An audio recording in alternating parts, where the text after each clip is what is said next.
European Entrepreneurs, CEA-PME, has been founded 30 years ago, and we are now 26 member organizations from all over Europe and beyond the European Union, bordering countries like Turkey, like our recent joint member from Ukraine, European Business Association Ukraine, and Georgia, Armenia, and so on.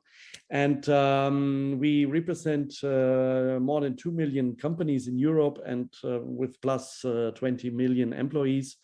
We, of course, first of all, have to defend the economic interests of the small, medium-sized enterprises in Europe at the European institutions. That means we observe and comment and work on the legislative processes in the European Union between the European Parliament, the European Council of Member States, and the European Commission, the administrative body, let's say, of the European Union, to get here better conditions for small and medium-sized enterprises. But we also try to work for better opportunities also for our members in different ways, doing European projects, organizing networking, but also helping them to cooperate beyond the European borders and the European continent with companies and organizations abroad. And this is also the reason why we are here today. We, as a confederation, as European Confederation, decided to focus mainly on Africa and not on Asia or Latin America, because this is already well served by many organizations and private offices also. But the African continent is not yet really well connected with the SME world in Europe. The small and medium-sized enterprises are not that much active in Africa, much too few. And this is the reason why since 5 years, we are running a project internally with the help of different actors to promote the economic cooperation between small and medium-sized enterprises from Europe and from Africa. Main concrete output of this is the platform African European Entrepreneurs, a platform for B2B relations where you can find partners in different countries and different sectors for different purposes of cooperation. You can meet these people online live in a video tool on the platform, and you can find webinar proposals like this one today, which focuses on commodities and raw materials as a new opportunity also to establish cooperation between European and African companies, especially now after the supply chains from Russia mainly break down totally, but also from Ukraine, as the economy in Ukraine is heavily hit by the brutal aggression of Russia on Ukraine. And we are, of course, now looking to solve these problems, and we have organized for this purpose a series of so-called SME crisis response webinars to help our members to get orientation and find new opportunities in the field of energy efficiency, in the field of the legislation regarding the sanctions, in the field of finding new opportunities with free trade agreements, which are already active, but also, and this definitely not least, webinar that we run today on raw materials and commodities to be maybe connected with Africa. For this, my colleague Mathilde Orlandi has prepared a small introduction. Then we will hear Mr. Peter Lunenborg of the South Center in Switzerland, which prepared together with Kebuagena and the Pan-African Chamber of Commerce, our great partner in Africa, to this report immediately after the invasion of Russia in Ukraine at the 15th of March. They published this report already, and I think it is worthwhile to give a look at it and then to discuss it with our honorable guests, Mr. Sergio Piazzardi of the European Commission, Director General International Partnerships, Mr. Gian Claudio Torlizzi of the brokerage of Commodities, platform, T-Commodity, and with Mrs. Elizabeth Olan-Revayu Nwakwo from Nigeria. She's Chief Executive Officer and Director at Oklan Best Limited company, which treats mainly raw materials. So without further ado, I would like to give the floor to Matilde Orlandi. Thank you very much for being here, and please maintain your microphone switched off. Thank you. Please, Matilde. Thank you for introducing me, Stefan, and thank you everyone for being here. Can you see my screen? Okay, perfect.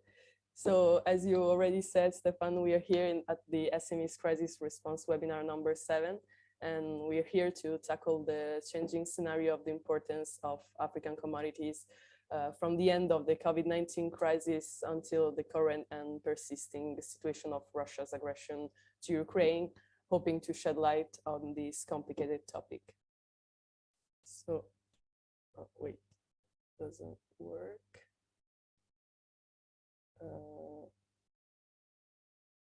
Sorry, seems to have. Okay. We can start by saying that the war in Ukraine can be added alongside climate change and the pandemic as the global crisis. They are testing the African and European partnership. For Europe, this is an especially crucial test since the trust in the EU as a partner for Africa has eroded over the past years, particularly through European countries' vaccine distribution. And Africa, on the other hand, is still recovering from the COVID-19 crisis, facing huge consequences of climate change and also of internal conflicts as well all over the continent. So that's why the Russia-Ukraine conflict poses another major threat to the global economy, with many African and European countries being directly affected in this. Don't know why. Do you see the slides? Sorry. We see the slides, but we are still on the slide current challenges. Yeah. So maybe you have to share and share again. Yeah, sorry.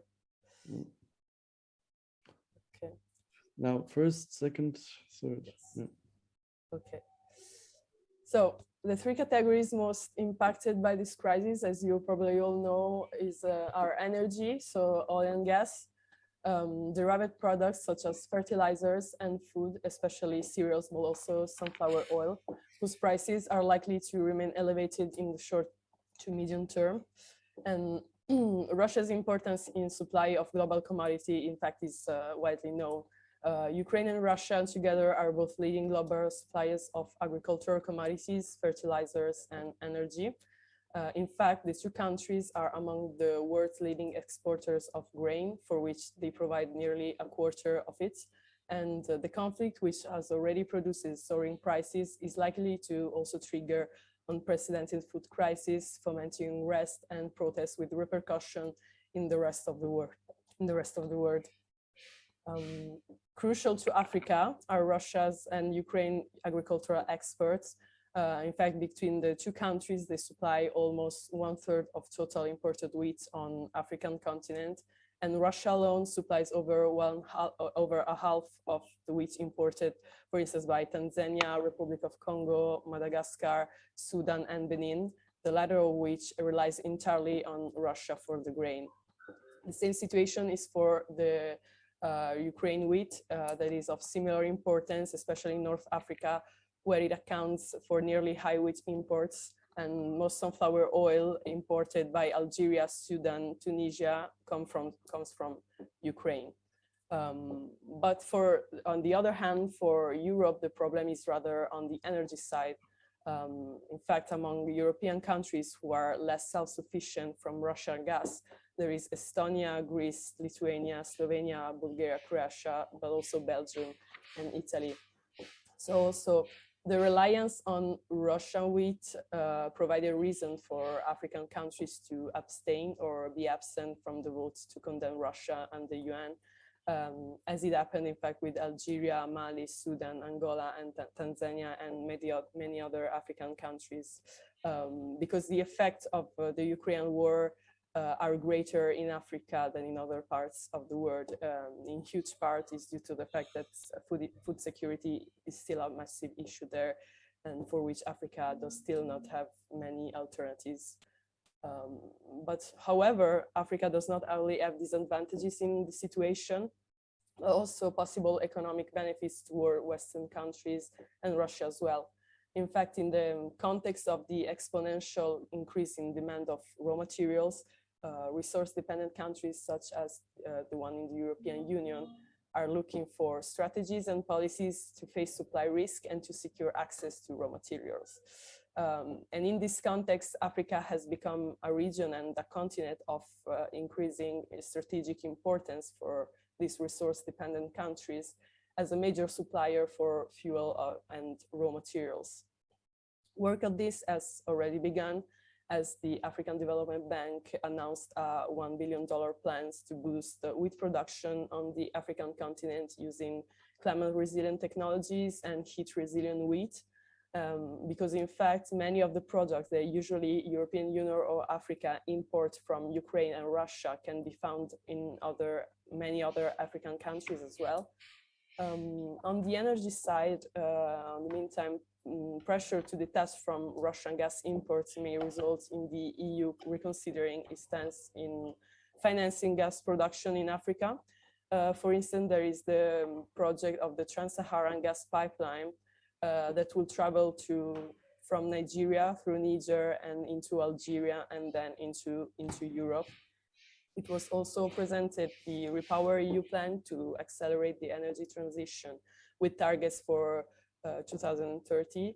And measures discussed included diversifying supplies to achieve independence from Russian gas. In fact, Africa's largest exporters of natural gas to the EU are Algeria and Nigeria. But we have to consider the fact that all of these plans are not without any risk, because many African countries in which natural resources and raw materials tend to have social and political instability, and this might lead to resource course, increasing conflicts, as well as environmental degradation.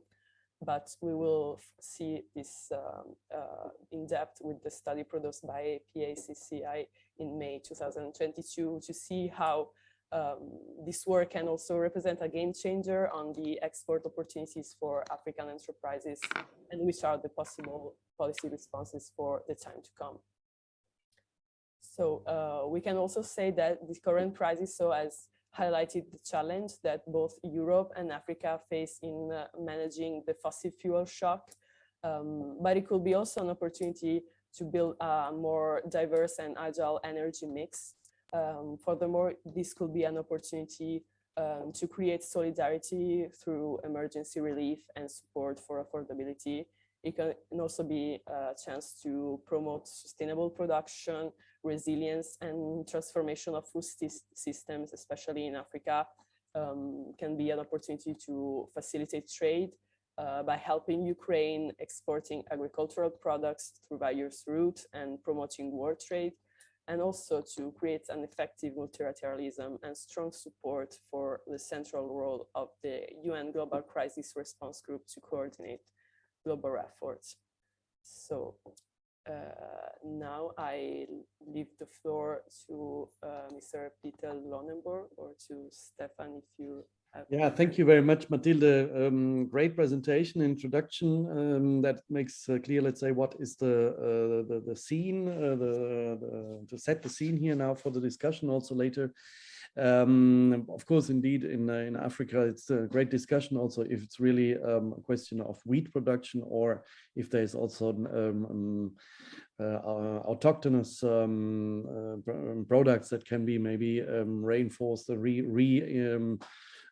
increased in production terms like cassava in several Western African countries. But before we go into the discussion, I would now leave the floor to Mr. Peter Lunenburg of the South Center. Please, Peter, the floor is yours. Thank you, Stefan, for giving me the floor, and welcome participants. So a little introduction. The South Center is an intergovernmental organization. So our members are member states of the South. So we have like 50, 60 member states scattered across the south, so mostly from Africa, Latin America, and Asia.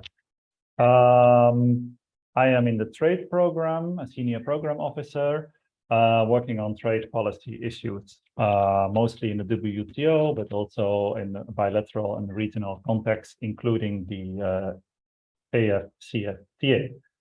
So I'm going to speak about this paper. Sorry, Mr. Lunenburg, just to make it clear to everybody, these because the acronyms of it's a little bit jargon. AFCFTA, this is the African Continental Free Agreement.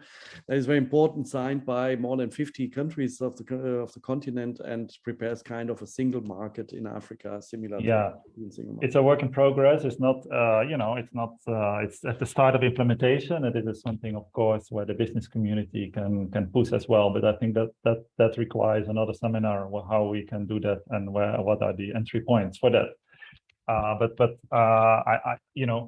I'm happy to discuss that in another seminar. So so I'm going to speak about from this paper that was produced by Paki. I have distributed the link. Now I'm not going to go through everything, but basically I want to highlight so this paper was basically written from an African perspective. I mean, it is what it is, and this is what happened. There is a war in Ukraine with many repercussions. Personally, already from the beginning, I thought this is something that has long-term severe geopolitical consequences. And Africa, is the third party. How can we deal with it in a practical way? So basically, this paper looks at what are the main impacts on commodities, and the focus here in the NIVA, for example, has been mainly about wheat, because food security is very much in the minds of people and governments, and because if you don't have food security, you get riots. I mean, how do you call that? The Arab Revolution or whatever. It started in Tunisia because there was lack of food. You can see a country like Sri Lanka, which is basically, it's collapsing, and actually more countries are facing dire consequences, and food security. So food security has been a lot in people's mind, but of course I'm also looking at other commodities. Now this is all well known that wheat went up, that Russia, Ukraine, they are important. Then I looked a little bit in May, was this, where are the stocks? And it was very interesting to see that China, EU, Australia at that time were forecasted to increase some of the stocks, but basically the rest of the world and Ukraine, because it's standing at the port, but it cannot be used, that stock.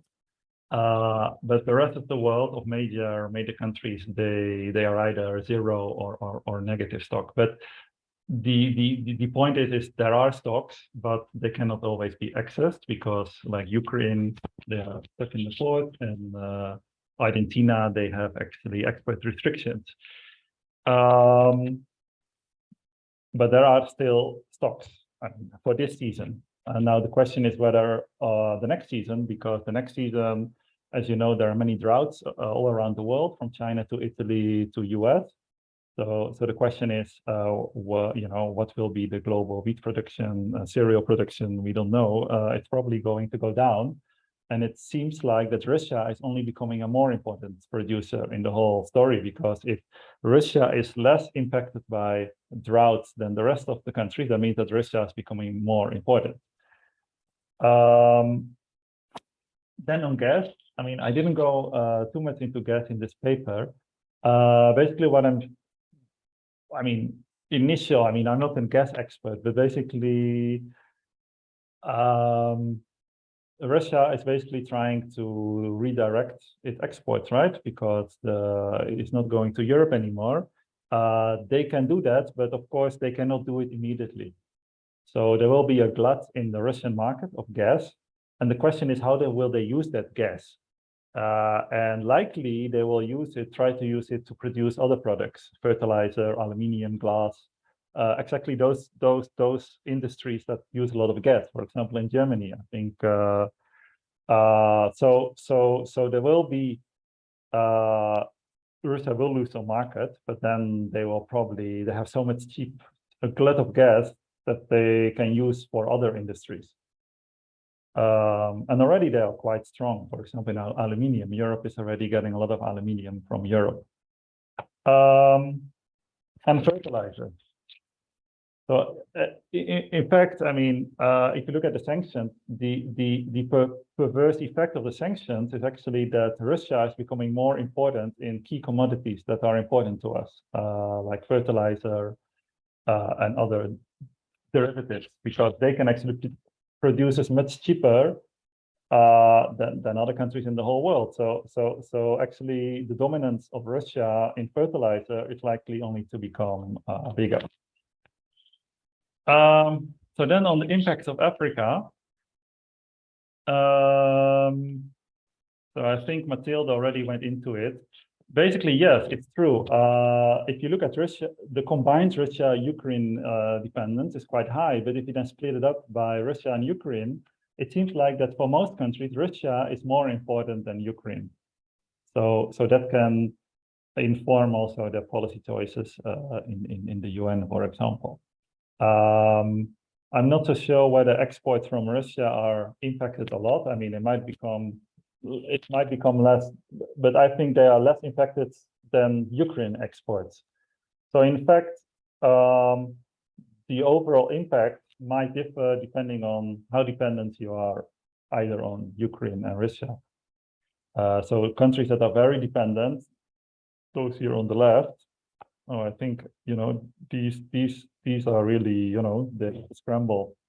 Those that are more dependent on Russia, they probably have a lesser problem. Like a country like South Africa is mostly importing what they import is from Russia, for example.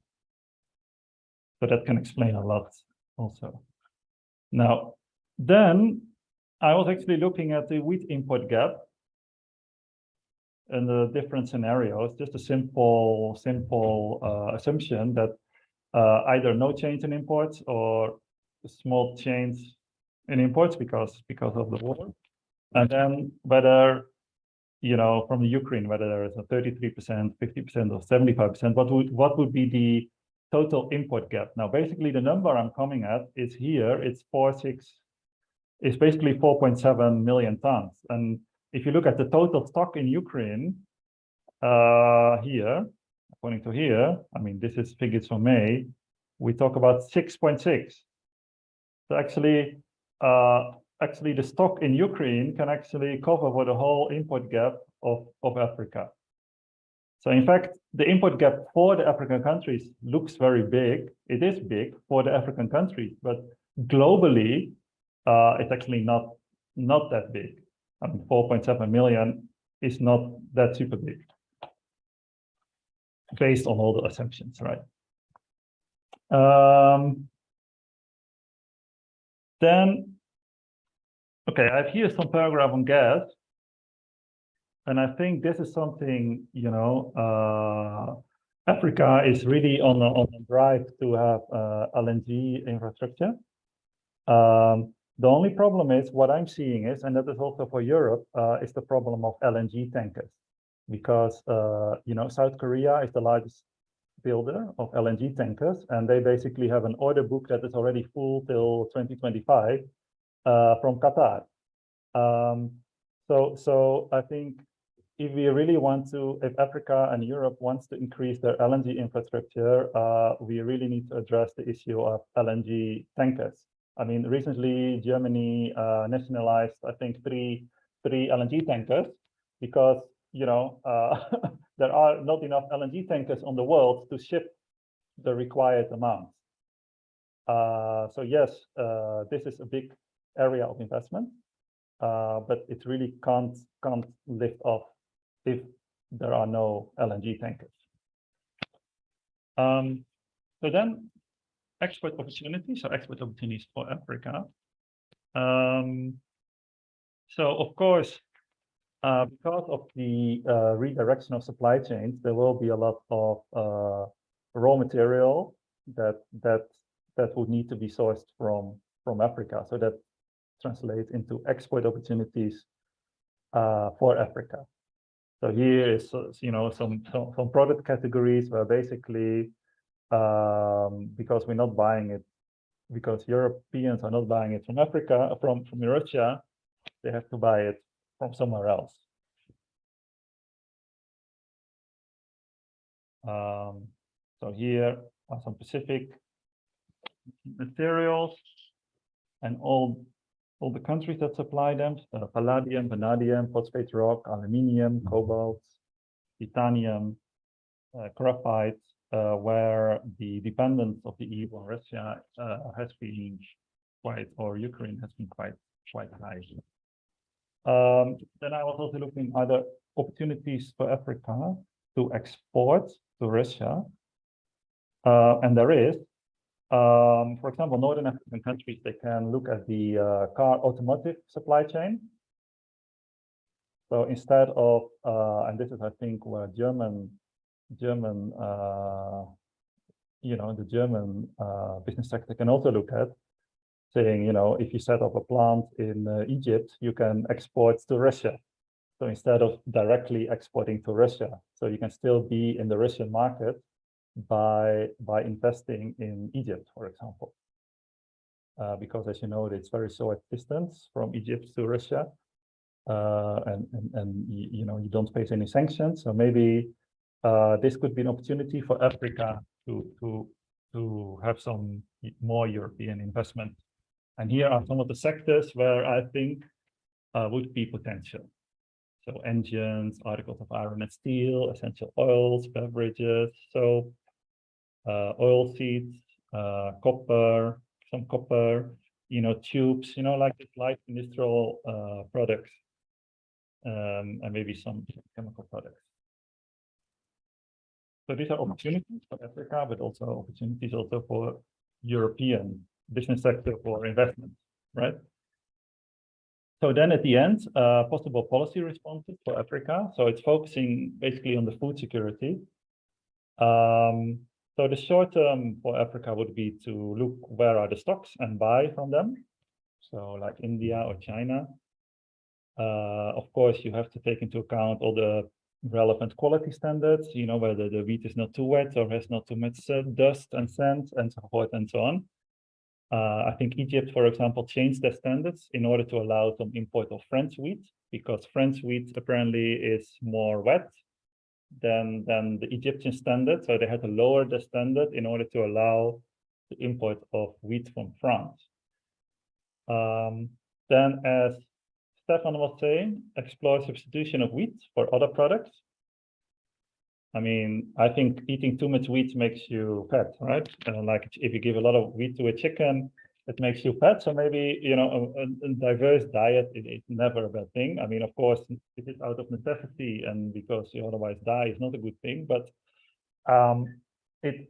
we should explore a substitution. Of course, this is already happening in industrial processes and so on and so forth. But these are also areas for potential investment. So rice, millet, cassava, beans, sweet potato.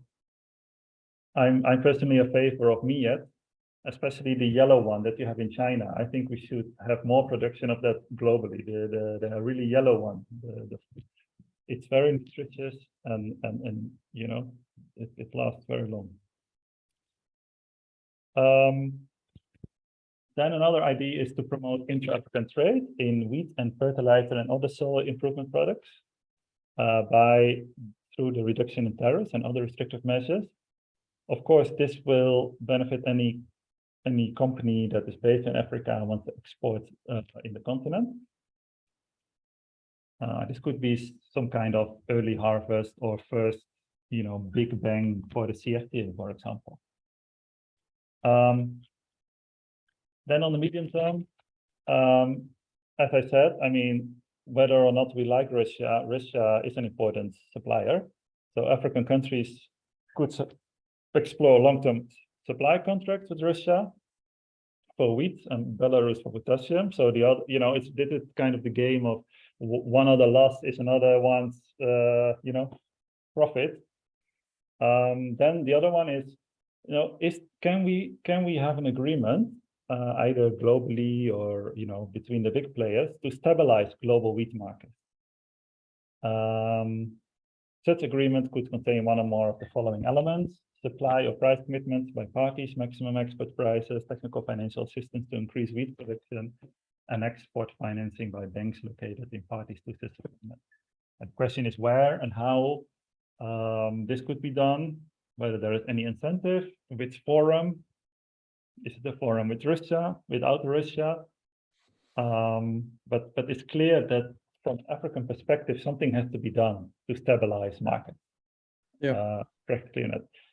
And then on the long term, and that is also opportunities for all, is investment. We need to increase investment. So here are some areas where we should increase investment in wheat production. Now, Africa has some potential for wheat production. The problem is there are no roads to it. Like Angola has a huge production potential, but there are no roads.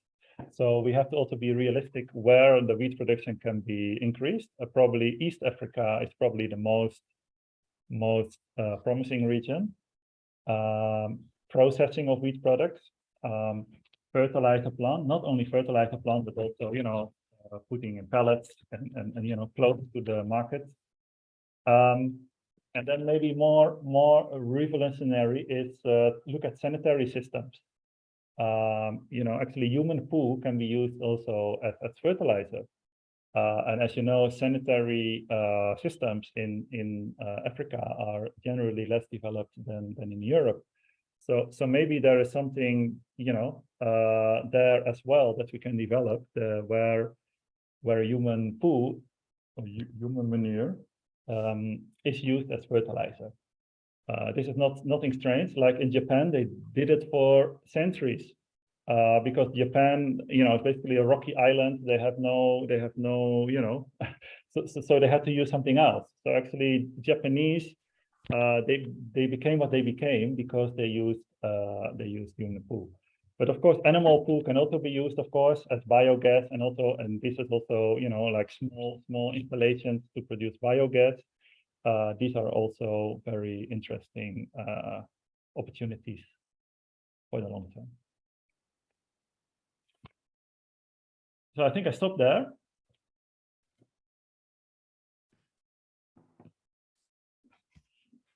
Yeah, thank you very much, Peter, for this very interesting exposition of your study, let's say, of your report that you prepared directly after the invasion of Ukraine by Russia.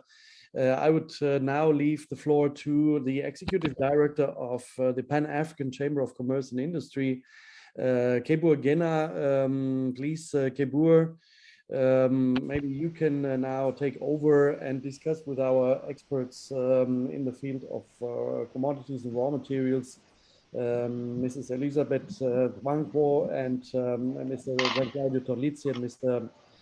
Sergio Piazzardi about the implementation, about the significance of this situation of the report.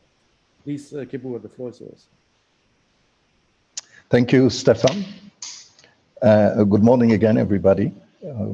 It is a great pleasure for me to be part of this discussion. I am the Executive Director. Sorry, your video is switched off. Is that by purpose or? Yeah, no, it's okay. I'm here. Yeah. Okay, thanks. Excuse me. So I was saying, my name is Kebur Gena, and I'm the Executive Director of the Pan-African Chamber of Commerce and Industry. And we are perhaps one of the largest representative organizations in the continent. We work with all the 54 countries, actually in 54, 55 countries in the continent. And to go straight actually to the study without really going into what the organization does, it's more or less what Stefan has indicated in his earlier presentation. We basically are the voice of the business community in the continent, and we look after the interest of the continental businesses. In fact, with that, beside the humanitarian crisis, actually the continent, the entire globe is facing, and the impact of that crisis, particularly vis-a-vis the vulnerable people who definitely will suffer the most. We felt perhaps we as an African institution, we need really to look into the issue, and if we can call it the opportunities that avails as a result of this crisis. And we focus mostly on food security, and obviously food security is an agenda of all the 54 countries actually in the continent. And earlier so practically most of the continental countries import wheat either from Ukraine, particularly the North African countries, and sub-Saharan mostly from Russia. And of course, there are also other players. And so we felt perhaps we should look into the issue of how the continent can somewhat meet its requirement, both on short-term, mid-term, and perhaps actually if things do not change, also on the long-term basis. On the short-term basis, Peter has just went through, actually it's basically the market, which markets is available for African requirements. But what is interesting actually from our point of view is the midterm actually possibilities. And we understand that the continent has the potential actually to produce food, but in most cases the problem remains usually of technical problems. We lack the technical capacity, we lack the financing capacity, and we lack the logistics capacity. And the entire sort of study that Peter has just put together was to see what are the options actually for the continent. So I would now invite the other speakers actually who would like to see what are the potential and possibilities that can be available or that can be looked at from the perspective of short or the medium-term level. So let me stop here and invite actually some of the speakers who would like to intervene.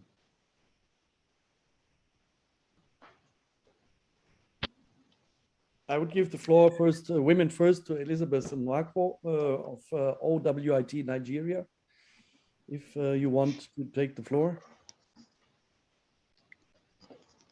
Thank you. I'm here with you. Good morning once again. We are all welcome. Like my boss has said, the situation on ground has provided a huge opportunity for Africa to be industrialized. I want you to see it like we're ready to exchange raw material for technology. And we will be glad if you can partner with us in this. It's going to involve a lot of your investment. I want to allay your fears of the issue of unrest. Sometimes those are propaganda within us just to get things done. People are still living here. The EU Day was done last week till Saturday in Nigeria, and there was no negative report. I'm sure you must have watched that online. And to let you know that Africa can still do more than what we are doing. We are ready to take up the challenge to supply the world food. We are ready to make sure that there is food security if you are ready to support us with technology in order for us to meet the standard you are looking for. And to also know that the energy definitely comes from us, and we are ready to give it out at what it takes from you to make sure we are developed to be able to sustain ourselves. Am I communicating? The metals are there. We are ready to give it up for what it takes for Africa to be sustained and be developed. So the whole thing is that Africa needs to be light up in order for us to be able to deliver the quality you are expecting from us. Africa needs to be industrialized. We are trying to integrate ourselves into one another, which is why you see the AFTC coming up, every country trying to sign, working with one another. I met the PASI in Botswana, and within a short few days, we've been able to talk things out, how to create hub where you can come into those countries and get what you're needing for supply on the other side. Definitely you have to come, just as we have to come over too. And I want you to know that it's still a safe environment, because I know that is one major aspect that everybody is careful about. Let me stop at that for now and let another person take it. Thank you.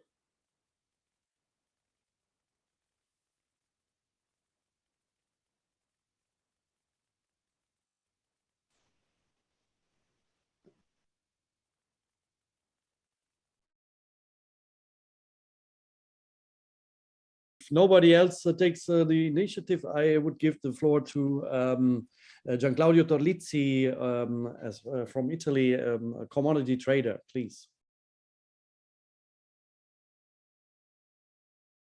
Your microphone. Yeah, you could hear me now. Yeah, good morning to everybody. Thanks for the invitation. I'm just I heard the whole speeches, which I found very interesting, and I just would like to integrate all these interesting contents with my background. I'm a metals trader and analyst, and as you know, metals started the new bull market 2 years ago as we enter into the pandemic. With the pandemic, a new bull market in commodity started, and especially after the war in Ukraine, another spike higher on commodities has been witnessed. So what this means? It means that for the years ahead, all the countries which are commodity producer will see big returns, big opportunities. I think that the current century will be the Africa century for the potential that Africa has in terms of mining and availability of raw material which in these new climate policies which are entering into the political agenda are more and more important.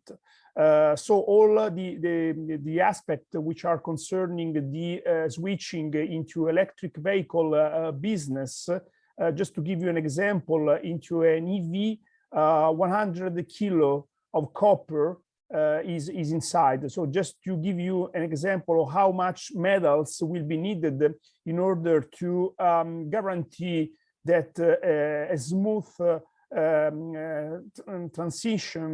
energy transition will take place. Of course, the path will not be that easy, because the switching actually it should be a transition, not a switching, as sometimes the European Union is pursuing. This is my personal I would say critics that I'm moving. But anyway, the path is already set. So for Africa, in my view, this opportunity is very big to take in order to profit from this current development. The most important aspect, in my view, is where African countries will stand, because it is not hidden anymore that we are facing a new Cold War between the US and China, and a sort of choice has been made. I think that, of course, the Western countries made some mistakes during the pandemic, not giving enough number of vaccines in African countries, and that was our huge mistake. But I personally think that it will be a mistake to tie too much to China, because in my view, the only sustainable development can come from the Western world, not from the Eastern world. We are seeing China how the lockdown has been implemented. So the democracy is something which has never existed in China. So even if, of course, I can understand that the money is money, but it is also important to guarantee a sustainable development. And considering, of course, all the mistakes that also the US has made over the past decades, there is no mystery about that. In the end, a real development can come from the liberal democracies, in my view. So from my point of view, it would be interesting to see how the African countries decide to stand, with who decide to stand. I know it seems a bit rough as a speech. I'm sorry if I hurt some sensibility, but this is the reality in my view. And it will be, in my view, a bit naive to expect that some kind of repacification will come from the US and China. We are moving from a globalization economy into a deglobalization economy. This is a matter of fact, in my view, and not seeing that sticking to the old paradigm, in my view, would be a mistake. But having said so, I think that, I repeat what I was saying in the beginning, that this will be the Central Africa, in my view, for the potential in the commodity market. Yeah, thank you, Mr. Torlizzi, for this very broad view that you gave us from your side and from your observation point also, because you see the world, of course, from a certain angle in a certain everyday life. You talked about bull markets, the booming markets. Maybe from the point of view of the policy making, that would also be interesting if Mr. Sergio Piazzardi of DG INTPA, International Partnerships of the European Commission, could give us his point of view. Please, Mr. Piazzardi. Good morning. Thank you for inviting me. I am replacing my colleague Laura Tienza, but I can say a few things probably different from what I was planning to say before, following the interesting input that have been given. The first point is that I have worked in Africa for 8 years in the delegation of the European Union as responsible for infrastructural programs, and I can tell you that we basically have a rating of implementation of about 95%. Which means quite a lot. This means that in Africa it is possible to do things. That it is the first point. Now, from the European Union point of view, I would like to say, as I was following the raw materials since several years, I think 2015, I am a graduated civil engineer, so somehow I have to deal with aggregates, all this type of materials and all the conformity assessment, etc. I will say that luckily we are not unprepared. This is my first point to be said, because we had the raw materials initiative that started in 2012, and we have the Joint Research Center in ISPRA dealing regularly in assessing what are the needs and how to cope for the European Union and European Union needs. And obviously, even before the war in Ukraine and before the pandemics, there was the Green Deal, the climate change, and we see from what is happening, unfortunately, also in my country during the recent days, that the climate change is an urgency and require the responsible sourcing of some critical raw materials. So we have to put to balance the demand with the responsible business practice. That it is one of the key issues that I would like to say, and it is where we are engaged to accompanying measures to support responsible business practice, responsible extractive practice in our partner countries, and in particular in Africa, where we have, I would say, privileged relation. Having said that, one other point, and important, it is the local added value. The point it is that we can have big, large mining companies, but very often the extraction is not followed by added value provided at local level. This is instead of being a win-win situation, it is a lose-lose situation, because I'm sure that the extractive companies would be more competitive if local added value can be provided or can be supplied.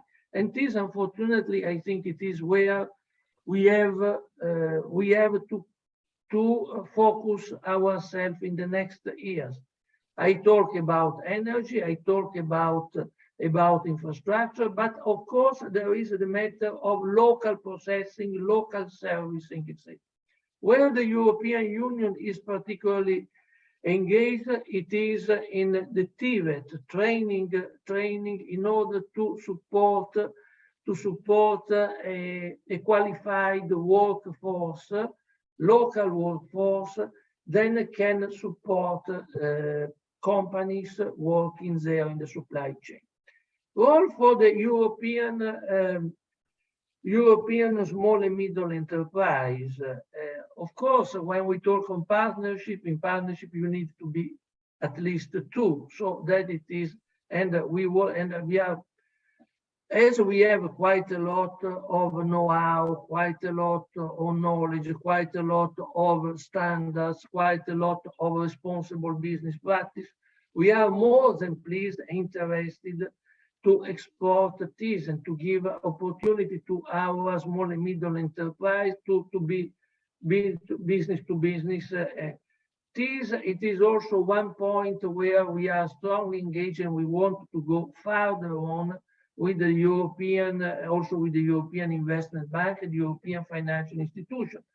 The matter, the financial guarantees, provided it is also in the new multi-annual framework. So I also, this is a point that is to be taken into account. We are moving in this point. Now, coming back to the raw materials, let's be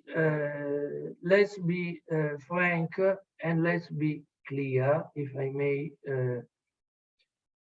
When we talk about large mining, we talk about billions of investment. We talk about long-term investment. Now, if we wanted to put their responsible business practice and predictable investment in order also to counter some sort of, I'm not criticizing anybody, but there is a feeling that sometimes Chinese companies are not working according to the standards. I don't want to enter in this point. What I'm trying to say it is that we promote a business-friendly climate environment, investment climate. We support transparency. We support the extractive industry transparency initiative, not in order to put other regulations that can cut the enthusiasm for business. On the contrary, in order to bring a predictability to the investment, we support the CONNEX initiative and other initiative, African Legal Facility, in order to support the contractual relations that can be on an equal basis. That it is I'm saying. Then there is another, and this is the last point that I can say, but I can continue for many points. And it is the growing demand. The growing demand, as I said, will probably ask for additional large-scale investment and inducting other investment. The second, participation for small, middle enterprise to the local supplies, etc. And then we have the rural areas of the artisanal in the informal sector, informal artisanal small-scale mining, and which it covers sometimes even 40% of the supply. Surely, for example, on cobalt, I think we are at this stage to some case. Then this is an effort where we have, and we work on that. We have been the first with the conflict mineral regulation. I can tell you today the US is looking very much to work in agreement and harmonized way with the European Union. We work with our member states. We work in a dialogue and partnership with our African countries and with the private sector. Of course, we think that the role of the private sector is fundamental to achieve sustainable development. I hope I know it has been a little bit condensed, but I hope there is everything. Yeah, thank you very much. I would say, let's say we give the floor also now to Peter Lünenburg and Kebur Genna back to comment on the points of views that we had heard. Maybe Kebur, if you want to start. Yeah, thank you, Stefan. I'll start with probably the reflection of Mr. Piazzardi. And this is basically what I've been saying from the start. There are programs, as you know, even before the war, to promote development in all the African countries. And what we're saying at this level is it is time perhaps also to change, as a result of what we see today happening in the world, the entire African economy. And in that, I agree that we need to go just beyond extraction and try to do value-added work and try to push for good governance, particularly the type of the one that Mr. Piazzardi has suggested, which has been going on, but which I recognize we have not been very successful in instituting transparency, in instituting the rule of law, protection of private property. These are the issues that we need really to work, but not really work in as a normal sort of pace, but we need to accelerate actually these activities. And one of the way to accelerate these activities, I suggest, is to work closely with the private sector. I think we in Africa have a very weak institution that represent the African continent, private sector. And that is where I think we need to focus in bringing the private sector closer actually to government programs and closer to realizing what policymakers are putting forward into real programs and activities. The Mr. Tolize's interesting comment, I think this obviously seems to come from a political point of view, something that many politicians would perhaps push, the African continent to sort of say, to choose the camp. But I mean, I would leave this to the politicians. But what I can say as a private sector representative is that once we put our house together, once we have aspects of good governance, aspects of democracy in place, aspects of activities that help the African people, the vulnerable people, to advance in their day-to-day life, to have a prosperous possibilities, I think that choice will not come. I think that choice is a very simple, in my opinion, at this stage, a very simple sort of choice, but one that should not be really the issue that retains actually the African development because of the choices that were made at international forums. This is more political, and I don't want really, and I don't know much about the politics of this part of it, but I will remain myself in the business, in the trading and in investment area. Thank you. As Mr. Torlizzi has to go away, I would say already thank you to him. And if you want to say a last word, short, 3 words, some last comment, or what I can say is that in my view, the separation between public and private, especially when big investments are related in the mining, will not that so high as in the past. We already seen in France, for instance, that the government yesterday announced the nationalization of the nuclear plants, the nuclear company EDF. So we are witnessing now a new regime, a new paradigm in which the governments will take control on the all which is regarding commodities and energy. So the demarcation, the separation between private and the government will not that so marked anymore, in my view. Okay. Thank you very much. Thank you. And next time we have maybe a little bit more opportunity. Yeah, sure. Have a nice day. Bye-bye. Peter Lunenburg from the South Center, you would like to raise maybe some points. Yeah, so thank you. I mean, we have a very wide-ranging discussion. I just want to raise a few points. I think from the viewpoint which are important from the viewpoint also of African policymakers. Of course, food security is key for stability, and work needs to be had here. I mean, the Ukraine stock has to be exported some way or the other. You know, there needs to be practical solutions on how to move the current stock out of Ukraine. Also, we just have to realize that Russia, we cannot exclude Russia always from the conversations because they are just a major producer. So they continue to play a role for Africa, and I think Europe should also recognize that.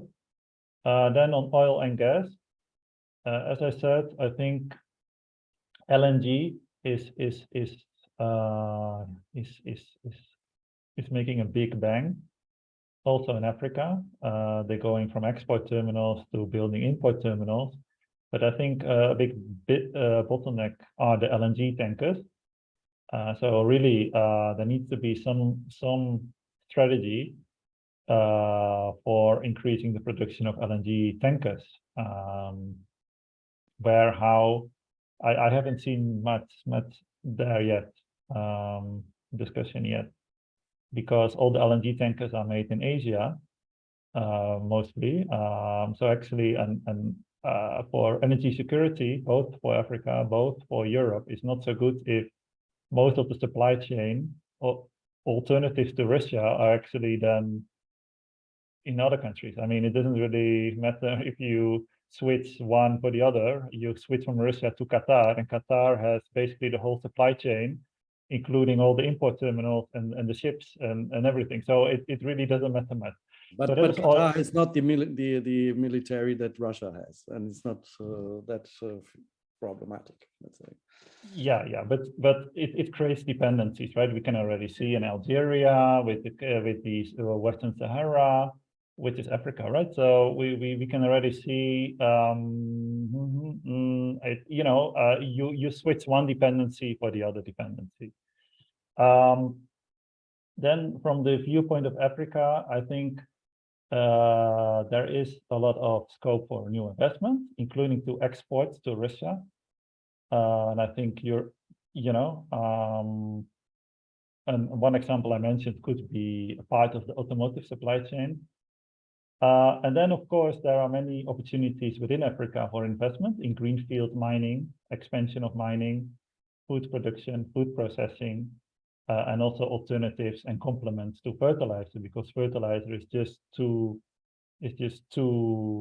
expensive. And we have seen in Europe, it is not sustainable. I mean, in the Netherlands now, there are huge protests because of nitrogen emissions, and because there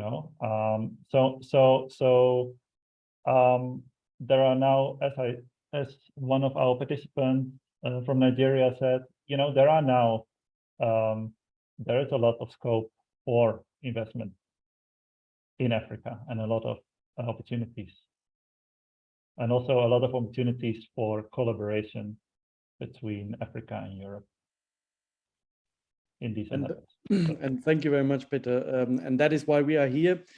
We try not only to inform our members and companies all over Europe and Africa about the opportunities to cooperate in international trade, for example, on raw materials and commodities, but also to support this practically with, let's say, points of information, points of support. PACCI, as Pan-African Chamber of Commerce and Industry, is present in nearly all African countries with their partner organizations. Elizabeth is involved in one of them. You have been in Botswana, in Gaborone, as I understood, as we were there for the Prosperity Conference, Prosperity Africa Conference lately in May. That means also that companies that I might be interested from Europe or to contact our colleagues, Kebur, isn't it? You can help them to give direction and information. And also guide them to meet those business partners, if necessary, that they could want to find. Correct?